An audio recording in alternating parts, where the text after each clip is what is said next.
Assalamualaikum warahmatullahi wabarakatuh. Kami akan mempresentasikan proyek akhir UAS pengelolaan basis data di mana kami membangun database dari nol berdasarkan studi kasus yang dipilih.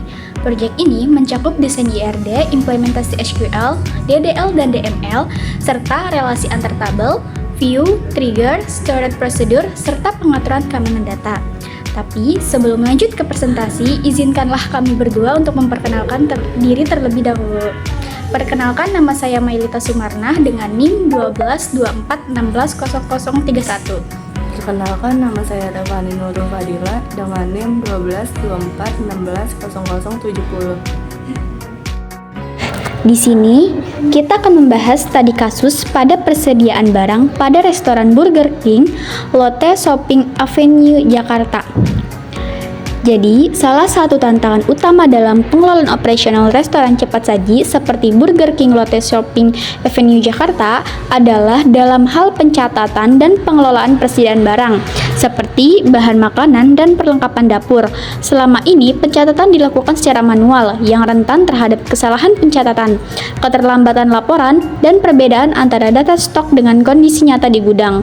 Untuk mengatasi permasalahan tersebut, tim pengembang sistem merancang sistem informasi persediaan barang berbasis database menggunakan SQL atau MySQL. Sistem ini mencatat informasi user, barang, vendor, serta transaksi keluar dan masuk barang melalui tabel PO, pembelian, dan pengeluaran.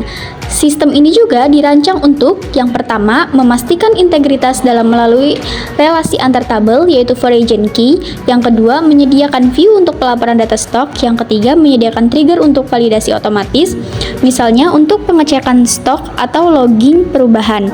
Yang keempat, menggunakan storage procedure untuk proses transaksi otomatis, dan yang terakhir atau yang kelima, mengatur hak akses dengan membedakan user level atau admin dan user biasa. Penerapan sistem ini membuktikan bahwa basis data yang terstruktur dengan baik dapat meningkatkan efisiensi, meminimalkan kesalahan, dan mendukung pengambilan keputusan operasional yang lebih baik dalam industri restoran cepat saji. Selanjutnya, IRD atau Entity Relationship Diagram. Entity Relationship Diagram atau IRD adalah alat utama dalam pemodelan data yang digunakan untuk mengorganisasi data dalam suatu proyek. IRD membantu mengidentifikasi entitas-entitas yang terlibat serta menjelaskan hubungan antara entitas tersebut. Gambar di samping adalah IRD dari studi kasus kita. Saya akan menjelaskan IRD tersebut. Yang pertama ada entitas user, yang kedua ada entitas PO header, yang ketiga ada entitas PO detail, yang keempat ada entitas pembelian, yang kelima ada entitas pembelian detail, yang keenam ada entitas barang, yang ketujuh ada entitas pengeluaran, yang kedelapan ada entitas pengeluaran detail. Setiap entitas tersebut memiliki atribut-atribut. Selanjutnya di sini ada relasi dalam IRD tersebut, yaitu yang pertama user nyambung ke PO header, penerimaan dan pengeluaran, di mana relasi tersebut satu user dapat menginput banyak transaksi. Jenis relasinya itu one to many.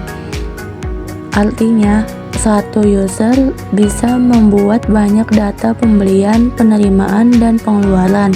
Yang kedua, PO header nyambung ke PO detail dengan relasi satu PO bisa mempunyai banyak detail pembelian barang. Jenis relasinya one to many. Artinya, satu transaksi pembelian mencatat banyak item barang yang dibeli. Yang ketiga, barang nyambung ke PO detail, pengeluaran detail, penerimaan detail, di mana relasinya satu barang bisa muncul di banyak transaksi detail. Jenis relasinya yaitu one to many, artinya barang yang sama bisa dibeli, dikeluarkan, dan diterima berkali-kali. Yang keempat, vendor nyambung ke PO header penerimaan dan pengeluaran. Relasinya yaitu satu vendor bisa terlibat dalam banyak transaksi. Jenis relasinya yaitu one to many, artinya vendor menjadi sumber barang untuk berbagai transaksi. Yang kelima, pembelian nyambung ke pembelian detail, di mana relasinya itu satu pembelian bisa berisi banyak barang. Jenis relasinya yaitu one to many. Selanjutnya yang keenam, pengeluaran nyambung ke pengeluaran detail. Relasinya satu transaksi pengeluaran bisa mengeluarkan banyak barang. Jenis relasinya yaitu one to many. Implementasi SQL pada DDL. Yang pertama, menentukan database baru. Di sini kita akan membuat database baru, lalu kita ketik create database restoran titik koma, lalu di run. Lalu yang kedua, kita akan membuka database yang telah dibuat tadi. Kita ketikkan use restoran titik koma, lalu kita run. Lalu ada pembuatan tabel. Yang pertama di sini kita akan membuat tabel user.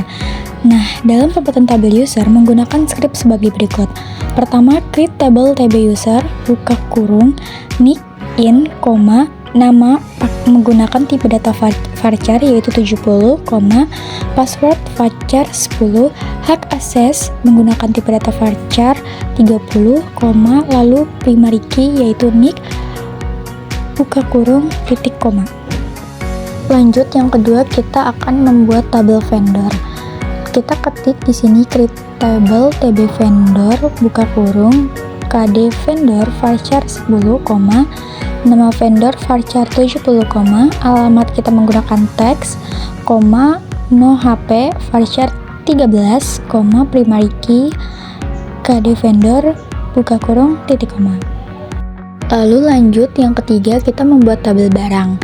Kita ketik di sini create table tb barang, buka kurung, kd barang varchar 10, nama barang varchar 70, satuan varchar 8, stok kita menggunakan tipe data in, primary key, kode barang, dan jangan lupa ditutup kurung dan titik koma. Lalu yang keempat, kita membuat tabel pengeluaran. Kita ketik create table tb pengeluaran, kd pengeluaran varchar 10, nick, in, tanggal transaksi date, keterangan teks, primary key kd pengeluaran, version key, nick, references tb user, kurung bukan nick, dan jangan lupa tutup kurung dan titik koma, lalu di run. Lalu yang kelima, kita akan membuat tabel pengeluaran detail. Di sini kita ketik lagi create table tb pengeluaran detail, buka kurung, kd pengeluaran varchar 10, kd barang varchar 10, jumlah varchar 10, version key, kd pengeluaran references, tb pengeluaran, buka kurung, kd pengeluaran, version key, kd barang, references, tb barang, kd barang, dan jangan lupa tutup kurung dan titik koma, lalu di run. Lalu yang keenam, kita akan membuat tabel PO header. Di sini kita ketikkan lagi seperti yang tadi, sama create table tb PO header, buka kurung, kd pembelian varchar 10, kd vendor varchar 10, nick, in, tanggal transaksi date, keterangan teks, status varchar 20, primary key, kd pembelian, version key, nick, references, tb user nick, dan jangan lupa tutup kurung dan titik koma, lalu di run. Lalu selanjutnya yang ketujuh, kita akan membuat tabel PO detail. Seperti yang tadi juga ya, sama kita di sini kita ketikkan create table tb PO detail, buka kurung, kode pembelian voucher 10, kode barang voucher 10, harga voucher 20, jumlah voucher 10, version key, kode pembelian, references tb PO header, kode pembelian, version key, kode barang, references tb barang, kode barang, jangan lupa tutup kurung dan titik koma, lalu di run lagi. Nah, yang kedelapan kita akan membuat tabel pembelian. Kita ketikkan di sini, create tabel pembelian buka kurung kode penerimaan voucher 10, kode pembelian voucher 10, kode vendor voucher 10, nick in, tanggal transaksi date, keterangan teks, primary key, kode penerimaan, origin key, kode pembelian references TBPO header, kode pembelian, origin key, kode vendor references TB vendor, kode vendor, origin key, nick references TB user nick, dan tutup kurung lalu titik koma dan di run. Lalu di sini kita akan mengubah nama kolom menggunakan alter table. Kita ketik di sini alter table TB user change nama user varchar 70 titik koma lalu di run. Lanjut, kita implementasi SQL pada DML. Yang pertama, kita menambahkan data pada tiap tabel, yaitu menggunakan insert into. Yang pertama, kita akan membuat tabel user. Di sini kita ketikkan insert into TB user values. Nah, di sini kita mengisi data sesuai dengan yang kita buat sebelumnya, yaitu database. Kita juga isinya harus urut. Jadi contoh seperti di sini, yaitu kita buka kurung, kutip 16 12 93 91 67, kutip lagi Revani, kutip lagi Fani 56 565, kutip lagi manager, buka kurung dan koma. Selanjutnya isiannya pun tetap seperti itu ya. Dan di sini juga kita bisa melihat langsung data yang sudah kita isi. Jadi lalu kita ketikkan aja select bintang from TB user lalu di run. Otomatis nanti bakal ada data yang sudah kita isi. Di sini kita lanjut yang kedua, pengisian data pada tabel barang. Kita menggunakan insert into tabel barang values. Contohnya di sini kutip 2 BR001, kutip 2 lagi lettuce, kutip 2 KG, kutip 2 224 lalu tutup kurung. Dan seterusnya seperti itu. Lalu kita ketik select bintang from TB barang untuk melihat isi data yang sudah kita isi. Selanjutnya yang ketiga, kita pengisian table vendor. Kita menggunakan insert into lagi, terus table vendor values. Lalu kita isi data, kutip 2 FD001, kutip 2 PT Wiguna Alam Persada, kutip 2 Jalan Raya Ciherang Jawa Barat, kutip 2 0263295445. Lalu tutup kurung dan koma. Lalu kita manggil isi data tersebut menggunakan select bintang from TB vendor. Lanjut, yang keempat kita ngisi table PO header, insert into TB PO header values, kurung buka, kutip PO001, kutip FD004, kutip 16 12 93 9167, kutip pada penggunaan tanggal kita didahulukan tahun dulu, bulan, baru tanggal. Jadi di sini 2024 bulan 10 tanggal 28. Lalu kutip pembelian untuk keperluan stok, kutip 2 lagi diproses lalu tutup kurung dan koma sampai isi datanya itu sesuai apa yang kalian inginkan. Lalu panggil isi data tersebut menggunakan select bintang from TB PO header titik koma. Lalu maka akan muncul pengisian data tersebut. Nah, yang keenam, kita lanjut ke pengisian tabel pembelian. Di sini insert into tabel pembelian values, kurung buka, kutip PC001, kutip PO D01, kutip 2 FD004, kutip 2 16 12 93 9167, kutip 2 2024 1103, penerimaan barang, tutup kutip 2 lalu tutup kurung dan koma. Lalu kita panggil select bintang from TB pembelian. Nah, yang ketujuh, pengisian tabel pembelian detail. Insert into table pembelian detail values, kurung buka, kutip 2 PC001, kutip 2 BR006, kutip 2 2200 pieces. Lalu, lanjut pengisian data selanjutnya, sampai 5 data atau lebih, terserah kalian.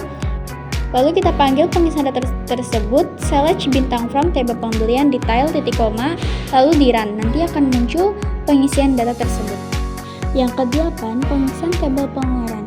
Insert into table pengeluaran values, buka kurung, kutip 2 OT001, buka kutip 2 16 13 79 0721, kutip 2 2024 1109, kutip 2 barang dalam kondisi baik, tidak ada kerusakan, lalu tutup kurung dan koma. Dan kita panggil pengisian data tersebut menggunakan select bintang from tb pengeluaran titik koma lalu di run. Nah, yang ke-9 atau yang terakhir, kita pengisian data pada tabel pengeluaran detail. Di sini insert into table pengeluaran detail values, buka kurung, kutip 2 OT001, kutip 2 BR006, kutip 2 200 pieces. Lakukan cara tersebut sampai pengisian data yang kalian inginkan. Lalu panggil pengisian data tersebut menggunakan rumus select bintang from tb pengeluaran detail titik koma lalu di run. Nanti akan muncul pengisian data kalian. Selanjutnya, view yang pertama, kita membuat view laporan total transaksi per barang. Di sini ada script yang kita sudah buat. Saya akan membahas baris per baris agar mudah dipahami. Pada baris pertama, kita menggunakan perintah create view untuk membuat sebuah view atau tampilan virtual. Nama view-nya adalah laporan total transaksi per barang. Fungsinya adalah menyimpan hasil query seperti sebuah tabel sementara yang sudah kita panggil kapan saja. Pada baris kedua, kita memulai dengan perintah select untuk memilih kolom-kolom yang akan ditampilkan dalam view. Pada baris ketiga, kita ambil kolom kode barang dari tabel barang. Ini adalah kode unik untuk setiap barang. Lalu kita ambil kolom nama barang, yaitu nama dari masing-masing barang berdasarkan kodenya. Pada baris kelima, selanjutnya kita sejumlahkan semua pembelian barang menggunakan fungsi sum. Hasil penjumlahan ini kita beri alias total terjual, yang artinya jumlah total barang yang terjual. Pada baris ke-6, kita ambil dari tabel pembelian detail yang berisi informasi detail transaksi pembelian. Kita beri alias DT agar lebih ringkas. Pada baris ke-7, kemudian kita menggabungkan atau join dengan tabel barang. Kemudian kolom kode barang, tujuannya adalah untuk mencocokkan data pembelian dengan informasi barang seperti namanya. Pada baris terakhir, kita gunakan perintah group by berdasarkan kode dan nama barang. Ini membuat setiap barang hanya muncul satu kali dan hasil dengan total jumlah yang terjual. Dengan script ini, kita berhasil membuat sebuah view yang berisi laporan total penjualan per barang. Selanjutnya di sini ada hasil view yang sudah tadi kita buat. Contohnya ada kode barang, nama barang, total terjual. Yang pertama ada kode barang dengan kode BR001 dengan nama barang, Lexus, dan total terjualnya 150.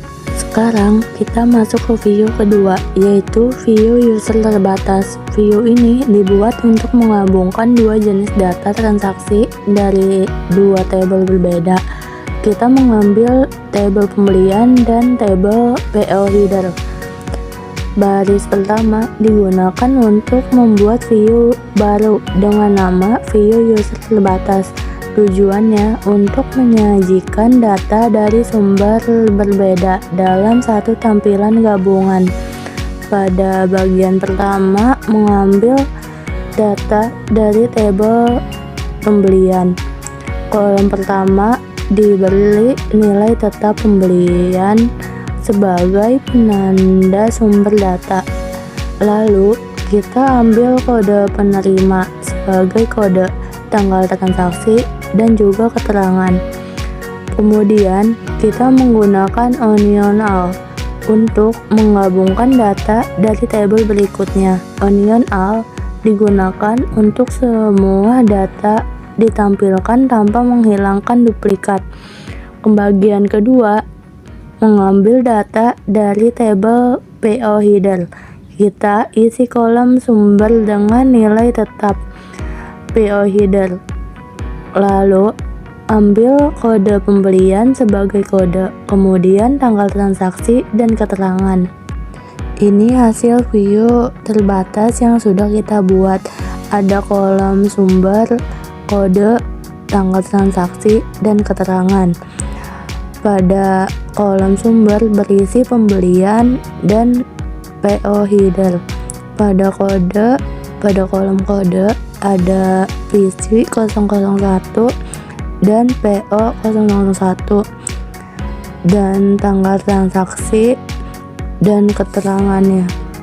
Selanjutnya kita akan membahas sebuah trigger, yaitu yang pertama sebelum insert atau validasi stok. Trigger sebelum insert adalah sebuah mekanisme di database yang secara otomatis dijalankan sebelum data baru dimasukkan ke dalam suatu table. Trigger ini digunakan untuk memvalidasi, mengubah, atau mencegah data yang tidak sesuai sebelum data tersebut benar-benar disimpan. Di sini ada script yang sudah kita buat. Saya akan menjelaskan baris per baris. Pada baris pertama, ubah delimiter. Pada baris kedua, kita membuat trigger dengan nama before insert barang. Pada baris ketiga, trigger ini dijalankan sebelum data baru dimasukkan ke dalam tabel barang. Pada baris keempat, trigger ini berlaku untuk setiap baris yang akan dimasukkan, bukan hanya sekali per query. Pada baris kelima sampai 9, bagian blok begin, kita menambahkan logika. Jika data baru yang dimasukkan new stock kurang dari 0, maka akan muncul pesan error dengan signal SQL state 45.000. Pesan ini adalah stok tidak boleh negatif. Ini mencegah penyimpanan data yang tidak valid. Pada baris ke-10, baris ini menandakan akhir dari kode trigger menggunakan delimiter yang sudah kita ubah sebelumnya. Pada baris terakhir, kita kembalikan delimiter ke titik koma seperti semula agar perintah SQL selanjutnya bisa berjalan normal. Dengan trigger ini, kita dilindungi data dari input yang tidak logis seperti stok bernilai negatif. Trigger ini penting untuk menjaga kualitas dan validasi data. Sekarang kita lanjut ke trigger kedua, yaitu setelah update log berubah atau harga. Trigger ini digunakan untuk mencatat setiap perubahan harga yang terjadi di tabel PO detail. Sebelum membahas trigger ya, kita siapkan dulu tabel lognya. Yang pertama, membuat tabel log. Kita buat tabel bernama log perubahan harga. Tabel ini menyimpan riwayat perubahan harga barang lengkap dengan kode pembelian, kode barang, harga lama, harga baru, dan tanggal perbaruan. Kolom tanggal otomatis terisi waktu saat data tercatat. Pada baris kedua dan 5, Kolom-kolom ini berisi kode pembelian, kode barang, harga lama, dan harga baru yang berubah. Pada baris ke-6, kolom tanggal akan otomatis tercatat waktu kapan perubahan harga terjadi. Pada baris ke-7, kita ubah delimiter menjadi strip-strip agar bisa menulis figure dalam satu blok. Pada baris 8, kita di sini membuat trigger dengan nama after update harga. Pada baris 9, trigger ini dijalankan setiap terjadi update pada tabel PO detail, yaitu tabel detail pemesanan. Pada baris ke-10, trigger ini akan berjalan untuk setiap baris yang diubah, bukan sekali per query. Pada baris 11, kita mulai blok berkode dari trigger. Pada baris 12, kalau harga belum update, OLD titik harga tidak sama dengan harga sesudah update atau new harga, maka selanjutnya ke proses penyimpanan log. Pada baris ke-15, menutup blok if, artinya hanya akan menyimpan log jika memang akan berubah harga. Pada baris ke-16, menutup blok begin and dengan trigger. Baris ke-17 sampai 18, kita akhiri trigger, lalu kembalikan delimiter ke titik koma seperti biasa. Selanjutnya storage procedure. Yang pertama, satu untuk operasi kompleks. Pada baris pertama, kita mulai dengan mengubah delimiter. Selanjutnya, baris ini mendefinisikan sebuah storage prosedur baru dengan nama tambah pembelian otomatis. Selanjutnya, pada baris ini parameter input atau in digunakan untuk menerima nilai dari luar seperti kode pembelian, kode vendor, NIK, pegawai, kode barang, harga, dan jumlah yang ingin dimasukkan. Selanjutnya, menutup daftar parameter prosedur. Selanjutnya, awal begin, awal dari blok perintah yang akan dijalankan oleh prosedur. Selanjutnya, pada baris pertama insert into, prosedur akan memasukkan data ke tabel PO header. Nilai tanggal diisi otomatis dengan curl date,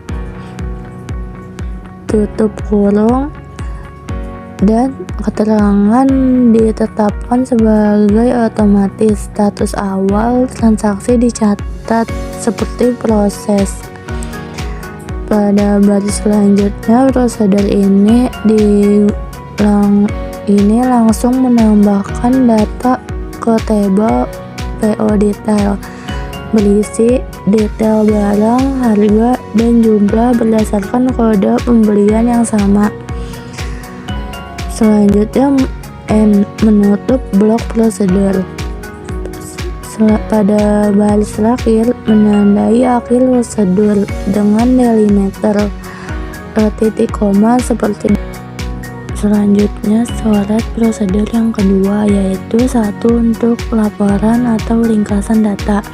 Storage prosedur untuk laporan ringkasan data adalah prosedur yang dibuat di dalam database yang menyajikan data yang penting secara ringkas dan cepat tanpa perlu menulis ulang query setiap kali dibutuhkan.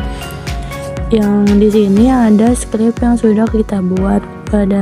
Saya akan menjelaskan baris per baris.